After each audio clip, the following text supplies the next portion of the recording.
Before that, we will introduce ourselves.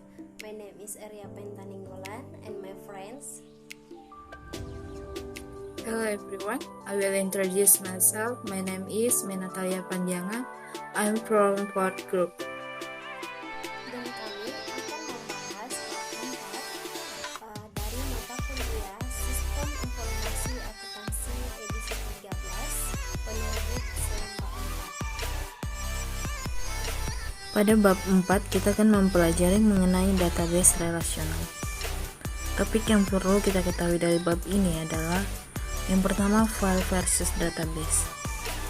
Informasi mengenai atribut-atribut dari pelanggan seperti nama dan alamat disimpan dalam beberapa file. Semua file berisi data mengenai satu entitas yang membentuk sebuah catatan. Database menggabungkan catatan yang disimpan dalam sebuah file terpisah ke dalam kelompok umum yang melayani beberapa pengguna dan aplikasi pengelola data. Data di sini adalah sumber daya organisasi yang digunakan oleh dan dikelola untuk keseluruhan organisasi, bukan hanya mengelola departemen. Sistem manajemen database atau Database Management System (BDMS) adalah suatu program yang mengelola dan mengendalikan data serta menghubungkan data dan program-program aplikasi yang menggunakan data yang disimpan dalam database. Yang kedua, penggunaan gudang data untuk business intelligence. Gudang data atau data warehouse adalah satu atau lebih database besar yang berisi data mendetail dan diringkas untuk beberapa tahun yang digunakan dalam analisis, bukan untuk pemrosesan transaksi. Business intelligence merupakan menganalisis sejumlah besar data untuk perbuatan keputusan strategis, pemrosesan analytical online atau online analytical processing OLAP, menggunakan beberapa query untuk membuat hipotesis berhubungan antar data. Penggalian data atau data mining adalah penggunaan analisis statistik yang canggih. Di sini ada beberapa keunggulan dari sistem database. Yang pertama, integritas data. Beberapa file induk digabungkan ke dalam kelompok-kelompok data besar yang diakses oleh banyak program aplikasi. Contohnya adalah database karyawan yang menggabungkan file induk penggajian, personil, dan keterampilan kerja. Yang kedua yaitu pembagian data atau data sharing. Data yang terintegrasi lebih mudah dibagi dengan pengguna sah. Database dapat dengan mudah dicari untuk meneliti permasalahan atau memperoleh informasi mendetail yang mendasari laporan.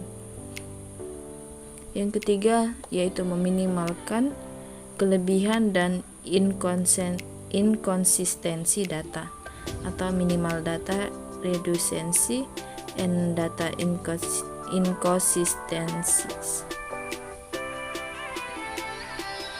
Oleh karena item-item data biasanya disimpan hanya sekali, maka kelebihan dan inkonsistensi data dapat diminimalkan. Selanjutnya adalah independensi data atau data independence. Oleh karena data dan program-program yang menggunakannya independen satu sama lain, masing-masing dapat diubah tanpa mengubah lainnya. Yang terakhir adalah analisis lintas fungsional atau cross functional analysis. Pada sistem database, hubungan seperti hubungan antara biaya penjualan dan kampanye promosi dapat secara eksplisit diidentifikasikan dan digunakan dalam mempersiapkan laporan manajemen.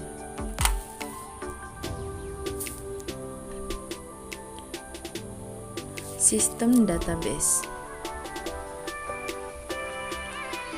Dalam sistem database ada yang pertama yaitu tampilan logis dan fisik data. Pendekatan database memberikan dua tampilan data terpisah, yaitu tampilan fisik dan tampilan logis. Tampilan logis atau logical view adalah bagaimana seseorang secara konseptual mengelola dan memahami hubungan antar item data. Sedangkan tampilan fisik atau physical view mengacu pada bagaimana data secara fisik diatur dan disimpan dalam sistem komputer. Yang kedua adalah skema. Skema adalah deskripsi elemen-elemen data dalam database, hubungan di antara mereka dan model logika yang digunakan untuk mengelola dan menjelaskan data. Selanjutnya adalah kamus data atau data dictionary. Data dictionary ini berisi informasi mengenai struktur database. Setiap elemen data yang disimpan dalam database terdapat catatan dalam kamus yang menjelaskannya. Yang terakhir yaitu bahasa DBMS. DBMS ini mempunyai definisi, yaitu Data Definition Language atau DDL. Yang kedua, Data Manipulasi Language atau DML. Yang ketiga, Data Query Language atau DQL. Yang terakhir, Report Writer.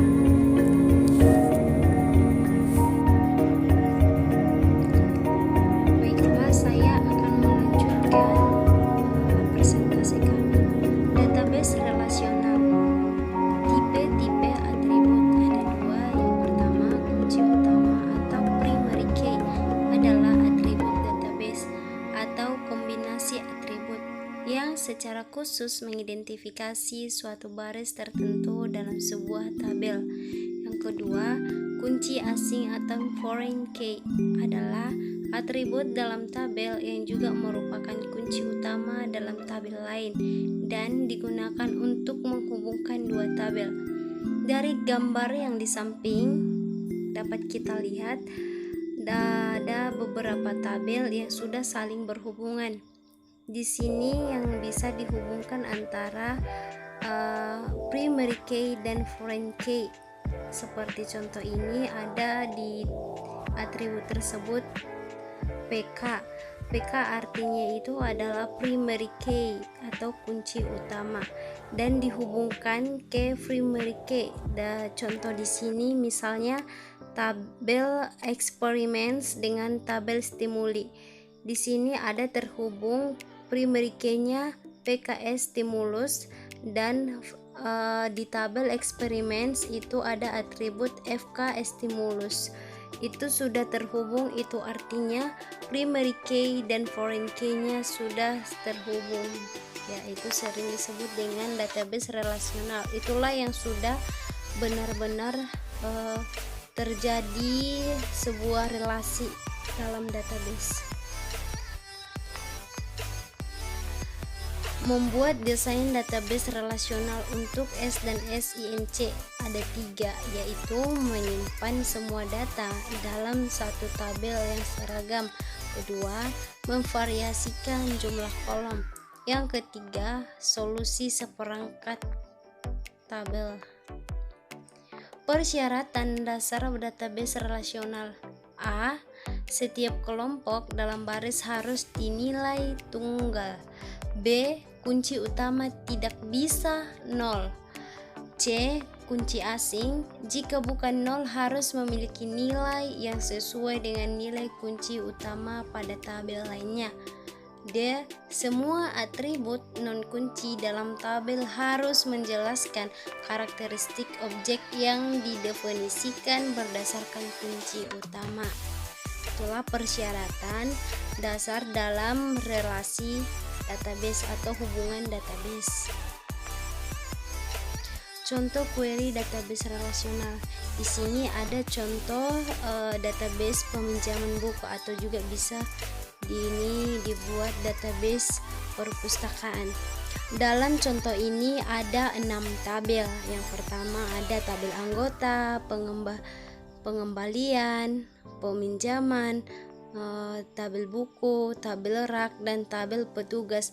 Dan ini adalah contoh database yang sudah terhubung antara tabel 1 dan tabel lainnya. Sistem database dan masa depan akuntansi. Di masa depan, perusahaan dapat membuat salinan database keuangan perusahaan yang tersedia untuk pengguna eksternal laporan keuangan tradisional. Pengguna akan bebas untuk menganalisis data mentah kapanpun mereka cocok.